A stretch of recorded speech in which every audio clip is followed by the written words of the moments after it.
Date to your potential, inspiring, educating, and empowering single members of the Church of Jesus Christ of Latter-day Saints. Our hosts are Peggy Matheson, betrayal trauma recovery expert, and Sharon Collier, certified life and relationship coach. All right, everybody, welcome to episode 73, Building Lasting Relationships. We're going to talk through just kind of a lot of different components about building lasting relationships. What does that really take? Really important. So this all came from, number one, I've done a lot of conferences and things, a lot of my research, but this has also come from a lot of clients. And I've compiled several bullet points. So Yay! We're going to talk about what it takes to build lasting relationships, not superficial, not something that's just going to kind of, not cuffing season relationships. Mm-hmm. Which we're in right now. We are in cuffing. Yes, my son is waiting for his college buddy to come back and room with him because she's been in Tennessee, and he's like, yeah, she just overnight she's in a relationship, and I'm like, oh yeah, cuffing season. That's right. Cuffing season. She has a boyfriend. Is when you kind of pair off for the holidays. Just for the holidays. Yes. So no, we're talking about the deep, lasting stuff. So, of course, we're going to start with love and self-love. Because, of course, we know that you can't love another person if you do not love yourself. We did a whole podcast on this, right? Yes. Love thy neighbor as thyself. It's a commandment. It is. By the way. It is. So, of course, we need to be able to love ourselves. And so whatever you need to do, we're going to talk about some self-care things a little in a minute, but whatever you need to do to get to yourself to a place of self-love. Now, if you don't have a lot of positive self-talk about yourself, this is part of the way that you can become aware of your self-love. Now, that doesn't mean you're never going to say anything bad about yourself. You're never going to struggle again and again and maybe again, but that you have compassion on that struggle. Oh, yes. That you are recognizing that you are worthy of love. Well, I think part of self-love really is giving yourself a lot of grace. Yeah. We're here to have the human experience. I'm struggling with that, but thank you. Yes, for it's like, that. it's like we're here to have the human experience and to grow and learn, and we need to give ourselves a ton of grace. A lot of grace. I think that's the biggest part in our journey is learning to give ourselves grace. We're not going to be perfect. We're striving. Self-forgiveness. Yes, we're striving. Too. So we need to work on self-love, but we are going to talk about self-care in just a minute. Okay, more on love. Know and speak each other's love languages. Okay? We talk about this a lot. We do. There's a whole book on love languages. We need to know. We need to not guess or assume what their love language is. We need to ask them what their love language is and how we need to show up. Right. Speaking that language. And I would like to add that maybe there's more ways other than just the 5 that may be a love language. Like so many times I hear people say, oh, food, that's my love language. I saw a post on Facebook where guys were like, oh, if she fixes food for me, I'm there, right? Right. So, it could be different things, but just how do they feel loved? Yes. What is it that you do or say, or how are you being? And how can you show up for that? Yes. Show up for that. Yes. And then, of course, we need to have all the components of love. We start making out with somebody and we feel all these chemicals and we think it's love, or we get really attached to somebody and they're talking about breaking up and we think, no, I'm going to die, and we think that's love. So love is more than that. We know that, right? We know it's attraction and attachment. We already know that. Admiration. What do you admire about this person? Yes. Respect. It's reciprocation. Are you really in love if it's not being reciprocated? So love is all sorts of wonderful and beautiful things. It's not just the chemical reaction. Mushy. Yes, the mushy, the romance, the things like that. So we need to make sure, of course, that, there is love involved. The next one is friendship. How do you feel about friendship? Peggy's getting married, by the way. You announced it. Well, you announced it. I did, but not on the podcast. Yes. She flashed a big ring on Facebook. Yeah. I think friendship is critical, absolutely critical. You need to, and I have a friend who, a couple that just got married, a couple of friends of mine back in September, that he was saying, they have a time where it's like, we're going to have a conversation and we're going to just be friends right now. Yeah. So that you can bring up maybe uncomfortable topics and say, can you be in a friend space with me? Yes. Rather than being in the intimacy, romantic space, you're my lover kind of thing. Right. And that can be really valuable. That's a really valuable tool to have. Well, I bring up you because I've watched you be really good friends with your fiance, if you want to divulge his name or not, since I just popped the announcement for you. Yeah, Jay and I have been, really he's best friends. Really good friends, and Yeah. he's always been, when we've broken up a little bit over the 2 years, almost 2 years that we've known each other. So, it's been critical to just be friends and to have that foundation, to know that we have respect, kindness, all of that. That's the foundation of our relationship, no matter what it looks like. Right. So, yeah. And the other thing, I want to bring this up here. Years ago, in the middle of my marriage, when things were really, really rough, I was searching. And one of the things that came up was you need to have a sense of humor in your relationship. Yes. And this is like a critical piece of it. Mm-hmm. I know a lot of women, and this has been big for me too. I want a guy who's going to make me laugh. Right. I want to make him laugh too. Right, yeah. It's so, it just brings such a lightheartedness. So when you're going through struggles in your relationship, which everybody will, you can have a sense of humor that you've hopefully have nurtured in the relationship, and that can really help keep you at a lighter place when things, and that's kind of the friendship piece of it. It's like, remember when we were friends and we used to just buddy around and we would laugh, blah, blah, blah. So consciously bringing that into the relationship can be a critical part of handling those challenging times. Yes. Oh, for sure. Other components I thought of, because we need to treat, our partner like our best friend. And you think girls, the girl bestie element, and even with guy besties, all those elements that we have, and laughter is a big part of that. I mean, really. So I had inside jokes. So thank you for contributing that. Keeping up on each other's lives. Yeah. How often are you in a relationship and things are busy and it's like you're squeezing in time for each other and stuff? Make sure you're keeping on it. Know what's the what in your partner's life, right? Right. Knowing their favorite things. Can you have a bestie without knowing all their favorite things? Mm-hmm. Or knowing their hopes and dreams? What do they want to be when they grow up at 55? Right? Special days. Yes. Okay. All these components of friendship, we need to make sure that if we did it with our bestie in high school, that we're, having that kind of friendship with our partner. Yeah. It makes it yummy in a different way. It makes it creates a great foundation. It really does. For all of the romance and intimacy and all that other stuff. Well, and I think it's going to help with communication and all sorts of the elements that we're talking about. So that would be friendship. Next one I wanted to talk about is self-care. Okay, now everybody always thinks of bubble baths and pedicures and things when I talk about self-care, right? Yeah. So we need to be taking care of ourselves, right, before we can help take care of others. Because, this can be an ongoing process. I mean, it is an ongoing process, but it can be an ongoing reminder that we have to continue to remind ourselves, oh, maybe what's missing here is I got to take care of myself, which would look like, for me, one of the things is journaling.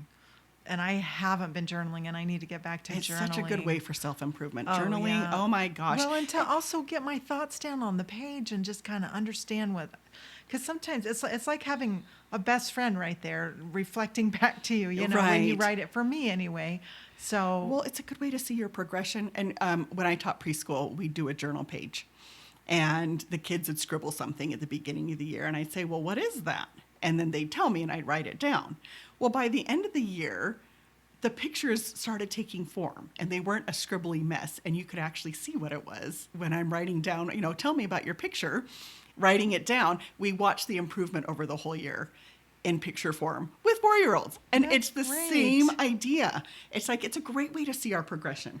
It is. It's so good. Journaling, we both self-awareness is so good. Big advocates. Okay, so taking care of ourselves means taking care of our own mental health. That is right. Yes. What do you need? Do you need to breathe? Do you need to go to therapy? Do you need some Yes. space? Do you need to do you need to just take a day and do nothing? Right. Other things I thought of, your introvert or your extrovert needs. Okay. And this is Absolutely. something you should understand about each other. If your partner is an introvert and you are an extrovert, you are two different people. And you are going to recharge differently, and you need to give each other time and space, to do that. I'm an extrovert. My extrovert needs are to go out and be social, where an introvert's needs are to be social on their terms, and maybe that means a quiet lunch or a dinner of 4 people or, just a phone call, where an extrovert's like, where's the party? Right. Right? So taking care of those needs, taking care of our spiritual needs and our spiritual practices, because we all are spiritual beings. Our physical fitness, taking care of our own bodies, and pampering. We do. If you need to pamper yourself, That bath and those nails? Yes. yes, go do it. But the foundation of a healthy relationship is 2 healthy people. That's right. And we need to take responsibility for ourselves and bring our own healthy self to the table. And be able to express that Yes. to the other person when the time is, when you're like, hey, you know what I think's going on here is I need some space. Yeah. That's often what I say. It's like, I Yeah. need some space. Yes. Or I just need, whatever it is.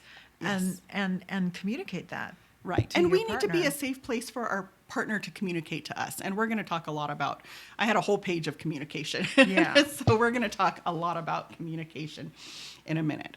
Okay. The next one is super important. The next one is commitment. So I've asked a lot of people over the last few days what commitment means. And I'm going to tell you, Peggy knew the right answer. She's the only one. Ding, ding, ding, ding, ding. Right? I win. She is the only one. Seriously. You are Oh the my only one that gosh. people like. Commitment. That's being faithful to each other, which it is. Yes. So I proposed this to Peggy earlier. I said, you have the commitment. I just made a lunch commitment. So somebody else asked you to lunch on Wednesday and you go, oh no, I have another commitment, because you committed to that person to go to lunch. Okay. Or you have like the commitment where you're committed to the mental institution and you are there daily. So everybody's going to remember this. Think mental institution. You're there daily. Commitment is a daily thing. Commitment is not just a declaration, okay? Or a definition. We're not just going to define the relationship and say, yes, we are in a committed relationship No. and not date anybody else, or now we're married, so we're, faithful to each other, okay?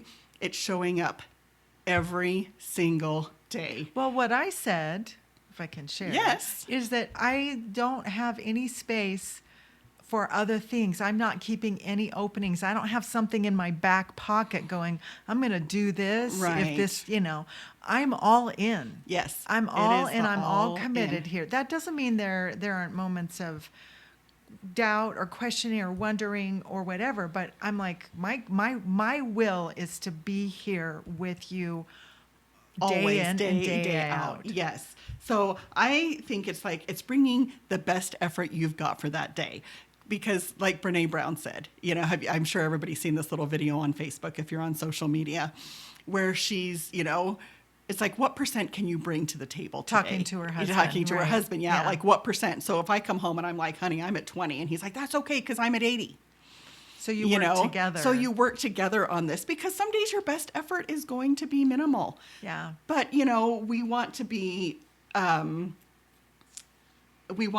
and take on that. You want to know that you have a container Yes. where you are in this container with the other person and you're both in it 100%. That's commitment. Yeah. Right. So then, like Brene, one of the things she said is if he comes in at 20 and she comes in at 20, they're like, okay, we got to figure out what we're going to do. Yeah. What are we going to do about this? Because something's not going to, it's something's going to fall through the cracks. It's like tonight is Big Macs and going to bed early. If Right. you're both at 20%.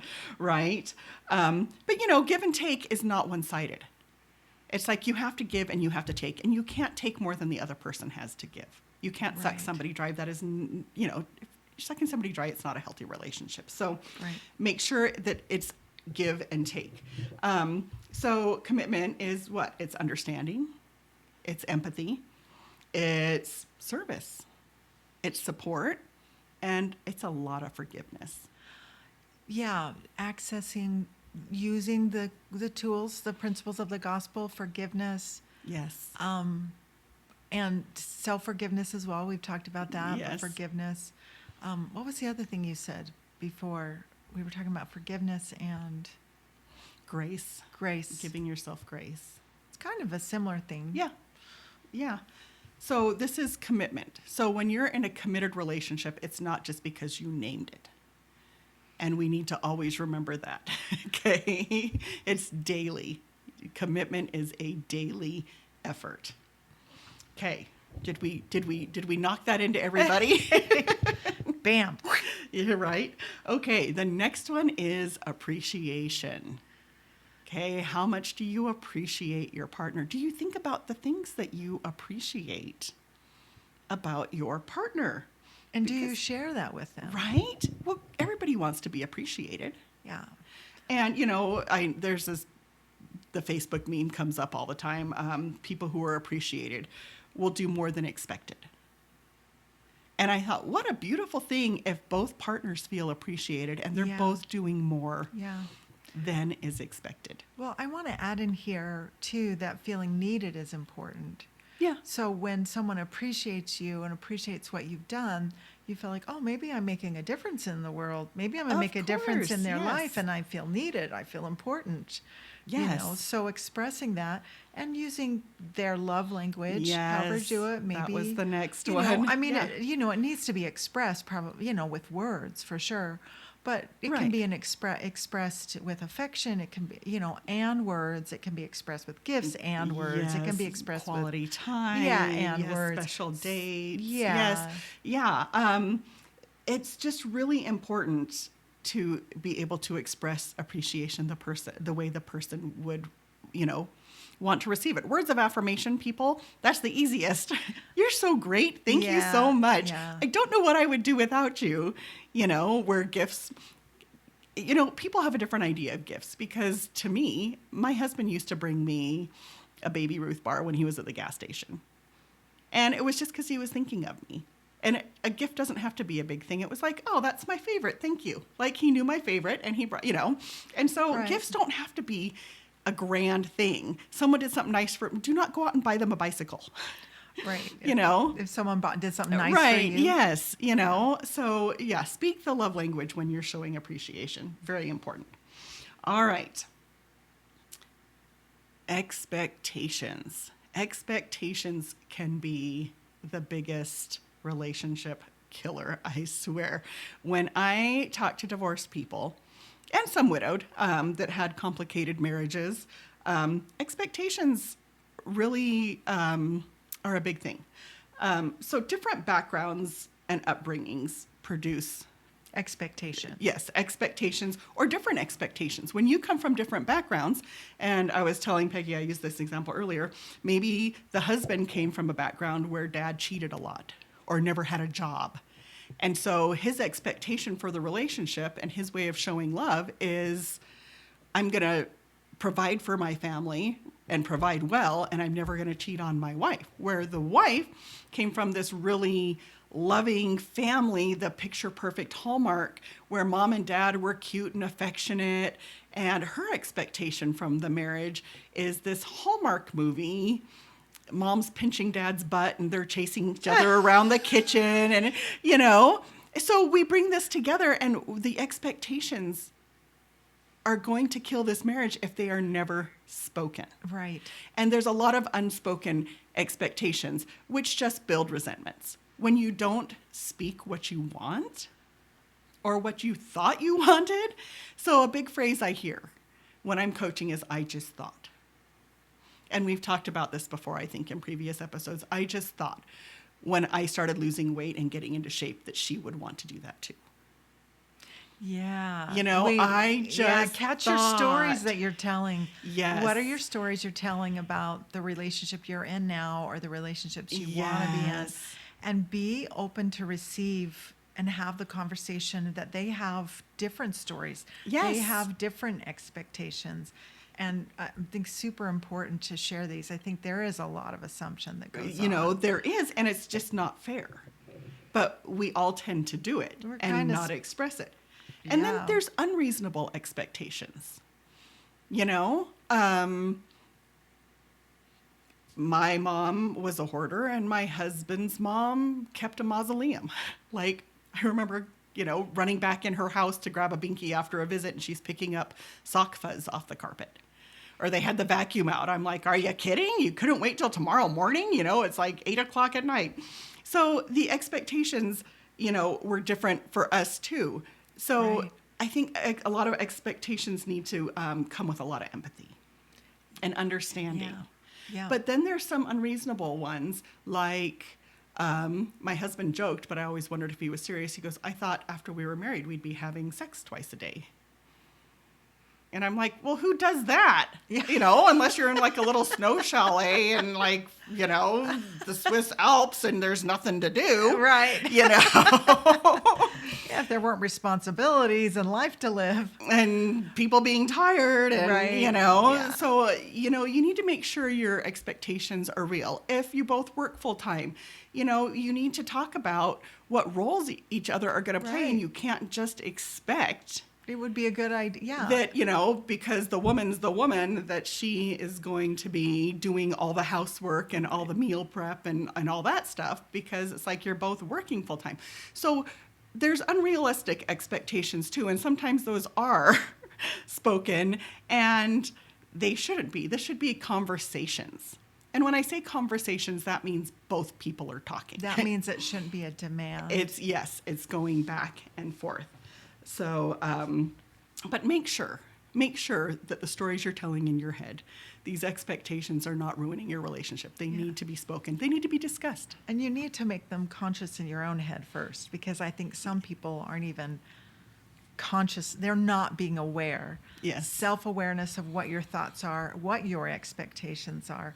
And, think about it. Think about it in terms of, the physical, emotional, spiritual, financial relationships. Just think about it, organizing it for yourself so that you are aware of your expectations and can speak those out. Yes. Well, and then, like I said, the understanding and the empathy, know where the other person came from.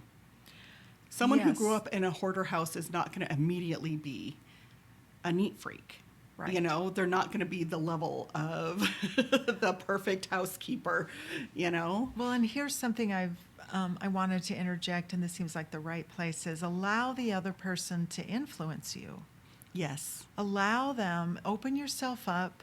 And of course, trust needs to be there, and we're going to talk about that. But, of course. But we hope that is a part of the relationship. Then open yourself up to be influenced, to let go of your thoughts, to let go of your expectations, to be present with what the other person has to offer you in the relationship. Yes, for sure. All right, moving on to communication. This is a big one. I have a whole page. So, couple things first. If you think that having a certain conversation with your significant other will cause them to leave or maybe even blow up, you should reevaluate this relationship. Okay, relationship should not be about walking on eggshells, right? Yes. Okay, I'm just going to clarify something. In an adult relationship, there is no such thing as picking your battles. Right. Okay? We are grown-ups. Okay? That is for your children. You pick battles with your children until they are old enough to understand boundaries and consequences and things. But as adults, we should never say we're picking our battles with anyone. Yeah, we hope that that's not a part of your relationship. Right? If that is a part of your relationship, I hope you're moving towards helping that your relationship so that you don't have to be in that position.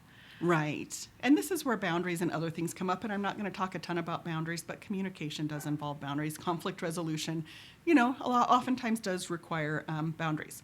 Okay. Another misconception is, quote unquote, working on your relationship.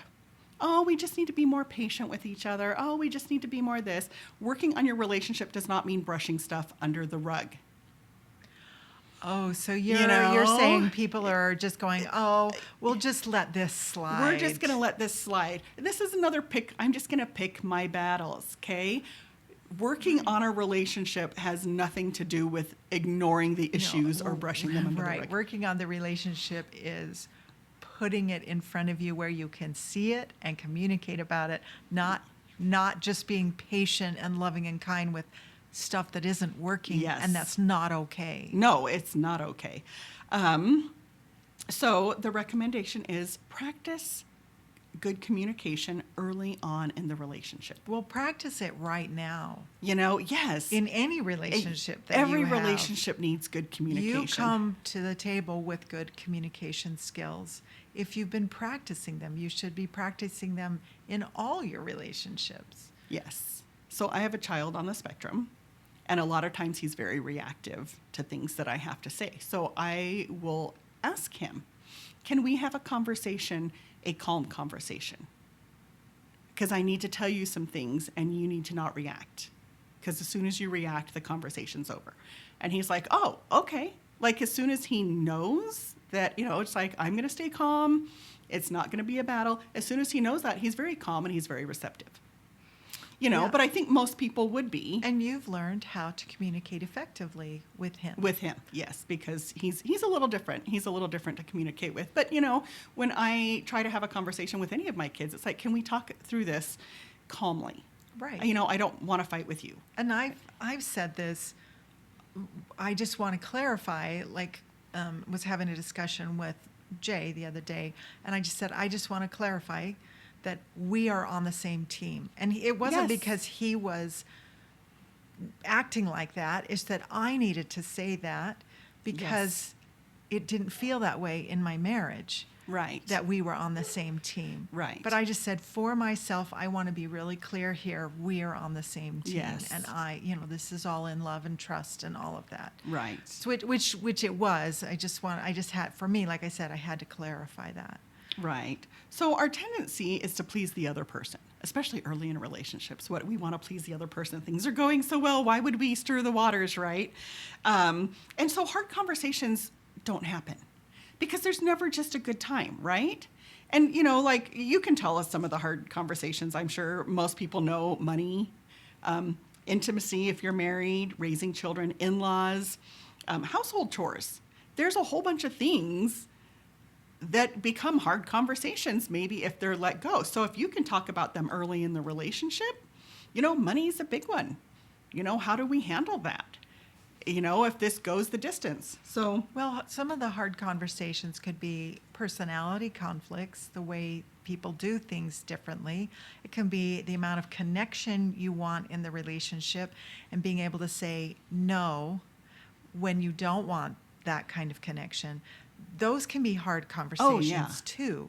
So start them early. Yes. Jump in. Yes. Look for authenticity and honesty in yourself and with the other person. It's a great litmus test to see if the relationship really is gonna go the distance. It's gonna be flexible, right? Yeah. That they can handle that kind of honesty. Right. Well, and then you can decide in advance how you want to communicate.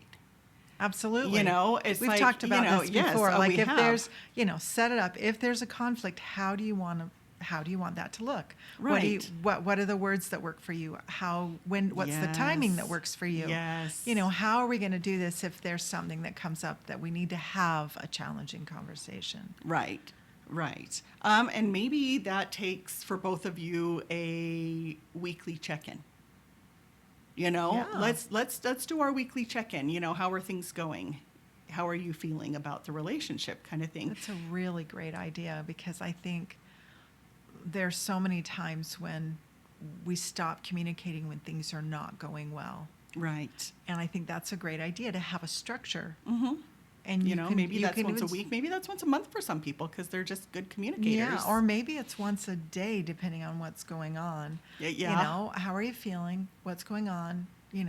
Talk to me about what happened today or what happened this week. Anything that's bothering you? Do we need to clean up any messes, or maybe you need to share something that's been bothering you. Right. But having that structure in place, what a great idea. Yeah. And people are confusing, right? Sometimes their behavior is confusing. So always remember Clarify. to clarify. Yes. Clarify. Ask, is that, wow, that just came out and it sounded kind of bad to me. Do you want to clarify that statement? Or that was unusual behavior in my world. Can you, clarify for that, that for me, because I'm in a state of confusion. So clarifying is really, really important. Asking questions, such a good thing. Yes. Okay, deciding in advance, we just talked about this, how you're going to handle conflict. Okay, maybe that is a weekly meeting. Maybe that's like, we gotta go do a table talk. Let's get away from the kids because we need to have a discussion. How are you going to handle conflict? Because conflict should never be being reactive. We're all grown-ups. We don't need to be reactive, right? We don't need to go to name calling or deliberate insults. We don't need to do the silent treatment, or we need to raise our voices. How are we going to do this without doing the ugly? Yeah, that's maturity. That's called being mature. And if you fall off that wagon, so to speak, if you end up doing those things, just be willing to own it. And step forward and apologize and say, you know what, that's not how I really want to be in this relationship. Can we have a do-over here? Right. Can we try this again? And you'll know if the relationship, if the relationship is, if that's going to work or not. There's a lot of flexibility in that relationship. There's a lot of trust to be able to work through those kinds of things. Those are important, because we're all going to make mistakes. Oh, for sure. Okay, a couple other things. No keeping score. Once an argument starts and you're going, well, you did this. Well, that's nothing. You did this. There's nothing that's going to be accomplished. Correct. So you don't even need to go there. So arguing, keeping score, things like that don't need to happen. And then when things do get heated, how are you going to handle it? So Peggy and I both know that when you're in fight, flight, or freeze, well, there's fight, flight, freeze, and appease. Yes. A lot of people go to appease because they don't like conflict at all. Right. They act like nothing's wrong. And you know what? I just don't want to fight about it. Forget it. I'm wrong and you're right. Just go right into appease. Or there's the coddling the other person. There's and then I love you so much, and then there's all the just doing all of those things just to not have the conflict. Right. But when we're in fight, flight, or freeze, we don't get to say what we want to say. Right? So it takes up to 45 minutes to calm down. So if you need to take a break from a heated conversation, take it. Go take a walk, go get some air, separate from each other, and come back when you can both be calm, because there's things you want to say that you cannot say in that state. You are never going to be honest with them or yourself when you are in that state. So take the time, and maybe that's tomorrow. And here's something else that I teach my clients. It's like, give yourself permission to not have to have the answer right now. If you are in fight, flight, or freeze, you can just say stop. And I often just put my hand up and say, you can say stop. I'm not feeling comfortable right now. I need to leave. You don't necessarily have to explain what's going on.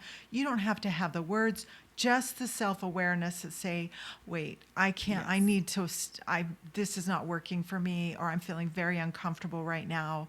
You don't have to be in the conversation. If you need to step away and take care of yourself, you can just say, I'm doing this. We're tabling this for another time. Yeah.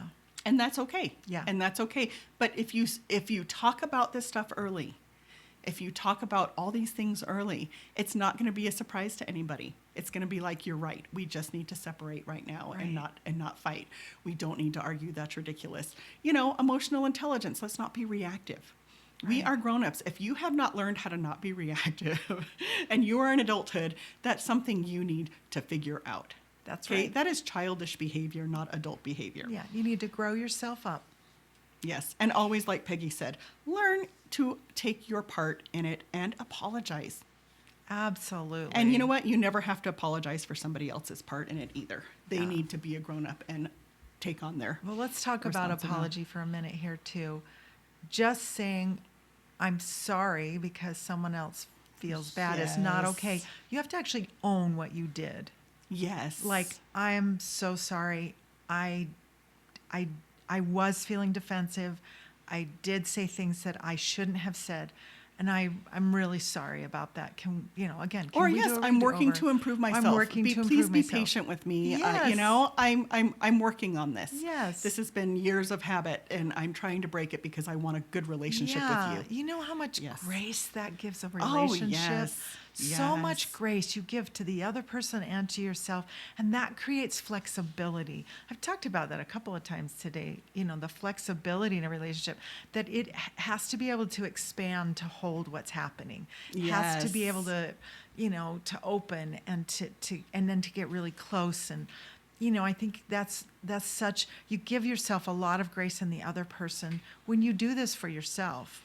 Right. When you allow yourself to make mistakes, when you allow yourself, and when you own it, and when you and then you apologize. Right. And that's just an opportunity for self-improvement and growth. Yeah. When you can acknowledge what you've done was wrong. And I want to say, too, that you actually need to say it. You need to actually say these words, because I can see how, particularly with men, I haven't seen this with women, but with men, where they think that, just doing something,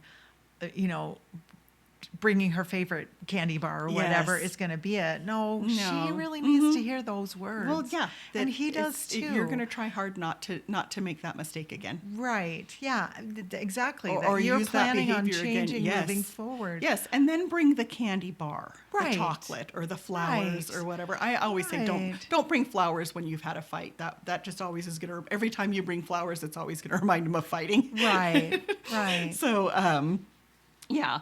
But yes, just taking responsibility, apologizing. And creating a safe place for someone to talk to you. Because, we're talking about other people, but you know what? You're not perfect either. So you need to create a safe space and be understanding as well. The part of the way you create safety is that you're honest. Yeah. You be authentic with where you're at and what's going on. And you create a safety for the other person. This is in any relationship. Yes, this is just walking in a room. Oh, yes. I've seen this in conversations with groups, in group settings. You be authentic, and it gives other people permission to do the same. Now, they may be uncomfortable with being authentic. Right. And that's a whole, that's their own, they've got to deal with that. But when you are really honest, it helps. You become a leader in that relationship. And this is such a good segue to trust. Yeah, oh, perfect. I didn't even know that was what was coming next. Good job. Thank you. Trust. Trust is so important, but this is where most of our baggage shows up. When people are like, I don't have baggage. Oh, but I have trust issues. Yeah. Guess what? That's a big old bag. Yeah. Trust is hard. And because we're human beings, when we have a bad experience, scientifically, it actually comes from our amygdala and hippocampus. Our hippocampus records... Which is the primal brain. Yes, records all our bad experiences. And it's a big file cabinet full of our bad experiences. For safety purposes. It is. It does. It helps protect us. So trust is very, a lack of trust, a breach of trust, people with trust issues, very, very, very common. Yes. It's very common. But couples who do not trust each other will never have a deep connection. You think about kind of like sleeping with one eye open. How much sleep do you really get? it's kind of the same thing. If you're always watching for your partner to do something wrong, to screw up, when are you going to ever see the good in them? Right. So you've got to take a step back. Yes. Self-awareness and say, is this coming from this relationship? Yes. Or is this a pattern I've had in my life from a former relationship, maybe, or even their with parents, a parent, because that's siblings, the amygdala, yes. the primal brain. It's formed when we are children, yes. in our youth, in our childhood, early childhood, right? And so it so often is what overlays the rest of our life, and it's, I mean, it's not fun. I've been there. It is not fun living your life, like you say, with one eye open, always going, am I safe? Am I safe? Can I trust this person? It's not fun. And that is an invitation for you to look at that and to heal some stuff from the past, to go in and find somebody to help you, a coach, a therapist, and work on that so that you're not bringing, like, what was it you said? Your old crappy car that you had before with the new car? Like an old relationship to the new one? My old beater car analogy I was telling you earlier. When you drive an old beater car that doesn't start all the time, like, you don't trust the car. You get it in the morning, you get out in the car, and you sit there and pray that it's going to be okay, right? Right. You don't trust that this car is always going to start, or you're under the hood jumping the battery, or, it's like, what today? Today, right? And then you get a brand new car, and you know what? You're like, I'm in a new car, and you start that thing up, and you trust that car, and you appreciate that car. So, but this doesn't happen in relationships, does it? No. It doesn't. We take that old trust, and we treat that new person like the old beater car. That's right. And it's like, I don't trust you. I'm waiting for you to screw up. There's no appreciation there. When really you should go into a new relationship with all this appreciation. Right. Because it's a new beginning. Yeah. So let me tie in the self-care into this piece because we want you to be able to actually do this. And the self-awareness is a part of self-care. And so that awareness that you're doing that is a big, big deal. And then accepting that that's where you're at and going and giving yourself grace and going, okay, so this is what I'm looking at. I have an old beater car that's still really wired in my whole body. Right. It's just, my emotions, my psyche, everything. Okay, so what do I want to do with that? Because I have a great opportunity here with a beautiful brand new car, and I don't want to turn it into the old beater car, which actually can happen. Right. You can turn your really great relationship into the bad that you've had in the past because that's what you're bringing to the table. So that's your invitation to heal. That self-awareness is the first step. Acceptance is a part of that too. Just giving yourself grace and just going, oh my gosh, here's where I'm right in this place. I need to do something with this because I really don't want to ruin this beautiful new car, this beautiful relationship. Well, and hopefully in your relationship, you're if you've had bad relationships, you're picking better people. So if you've picked a better person, let them be a better person. Right. And don't spoil the relationship with the trust issues. Right. So did we say enough? Oh, the last thing I want to say about trust is make sure that you are trustworthy. It's the honesty. Absolutely. It's the honesty that Peggy was just talking about. You need to make sure you are trustworthy as well so that other person can trust you. Yes. This needs to be mutual trust. This is a deep part of healthy relationships. There are a lot of different facets in a relationship. And I just have to say, I think a lot of people have seen me as a very honest, authentic person. Yeah. But I'm telling you, I am still working on this. I am still working on becoming authentic in those little parts, in those places where I want to kind of hide. Yeah. And I want to kind of go, oh, I should be this and I'm not, you know what I mean? And I'm really grateful that I'm in a relationship where all of that honesty is welcome. And so this is an ongoing journey. Being authentic, really being honest with yourself, that's the first place you have to be honest, because there's so much self-dishonesty that can happen within ourselves. So that is an ongoing process. Right. It really is. It really is, because, we do hide pieces and parts of ourselves. And it's like, we're afraid it's not going to be accepted. This is me. Yeah. And that's very human. It is. And that's the thing. We are here having the human experience. Yeah. But We can rise above a lot of it if we're self-aware, just like Peggy said. Okay, last one. Affection and intimacy. So hopefully in a dating situation, affection does not turn into intimacy. Well, intimacy is different kinds of it. You're talking about sex. Yeah. We're talking about sex. I'm calling it intimacy. No, there's a lot of different ways to have intimacy that are not sexual, but affection in a relationship. So the relationship is the cake, and the affection or the intimacy, if you're married, is the frosting. And it's the sprinkles, and it's the cherry on top, right? So we all need that. I actually think it's the sugar, and I think it's the ingredients too of the cake. I mean, I think can be. Yeah, Yes. I think it's really for a lasting, beautiful, bonded relationship. You have to have intimacy. Yes. Yeah, and there's a lot of different ways intimacy can be killed in a relationship, but all the things we're talking about help to build a foundation for intimacy. Oh, for in sure. the relationship. But physical intimacy and our affection, that is our good chemicals. That creates the magic. That creates the fireworks, the spark. And we all need that in our relationships. Yes. That is, like I said, it's the frosting. You want that whole cake. You don't want plain cake. You want the frosting and the sprinkles and the decorations and all of it. Yeah, this is a great place. Can I bring in my stories thing that I wanted to talk about? Of course, I'm a theater person. I'm a film person. I love stories. Don't we all love stories? We do. We just thrive on, okay, I am not a Hallmark story, movie person, but I know a lot of people who are. We love the stories, okay? Yes. We love the hero stories. We love the stories of overcoming, Yes. So what are the stories of your relationship?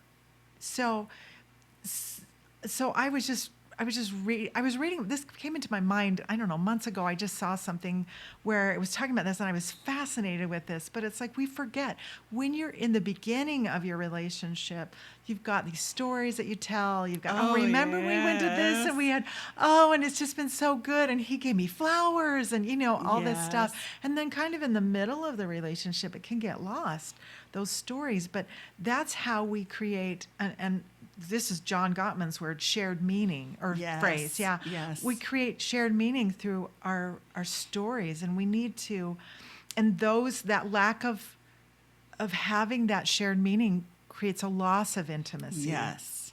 So telling our stories with each of us as the developing characters all through the relationship is really important, using metaphors, narratives, myths, visions, about the relationship. So I think the vision is a really important thing too. And this is something, as you're dating, it's like, and you're starting to get more intimate, more close, more like you're wanting to make more of a be in a committed relationship. What's the vision you have for your future? Yes. What's the vision you have for your kids? What's the vision you have for yourself for your couplehood? Yes. Right? And what are the myths that might be playing into it? What are, like, metaphors? There's some metaphors are a figure of speech. Right. So it's like, oh my gosh, she's so hot. Right? Yeah. Oh my gosh, I've fallen hook, line, and sinker, with Yes. the sportsmanship metaphor. Yes. Or there's we're at a crossroads. Yeah. Oh yeah. There's all Right? sorts of funny metaphors.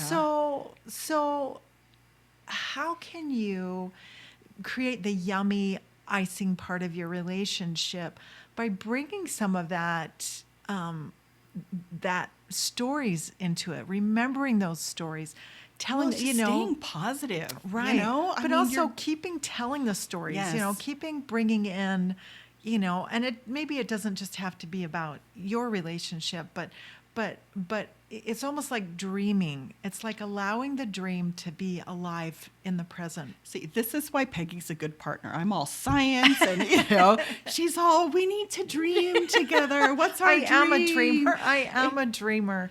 And that's such an important part of life. No, it really is. And to do that together. Yeah, to do all that it together. Yes. Create that as you can. And I mean, that's part of the beauty of having a long long-term committed relationship is you get all kinds, if you are coming to the table with all of these things, if you're willing and you're moving in that direction, there's so much you could, think about it. You've got two people from different backgrounds.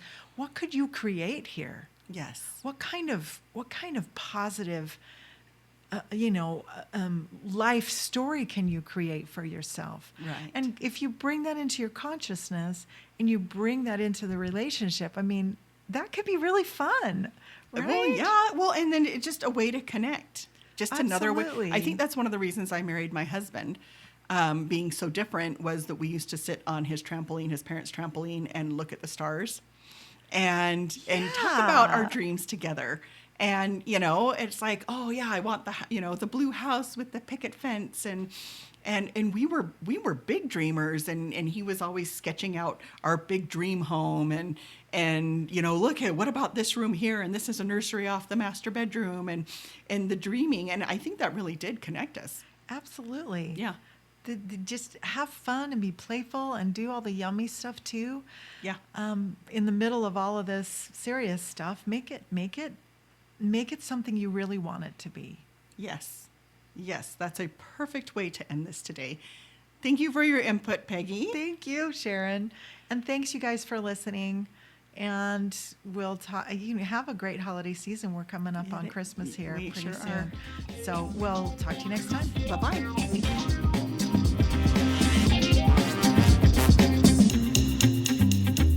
Thank you for listening. We hope you enjoyed today's episode and that it inspired you on your dating journey. Please share this with anyone you think might benefit from what you've heard today and click the button to follow us. You can reach either Sharon or I at datetoyourpotential.com. We work with people who are single or married. We want you to know you are not alone. We support you. We are in this with you.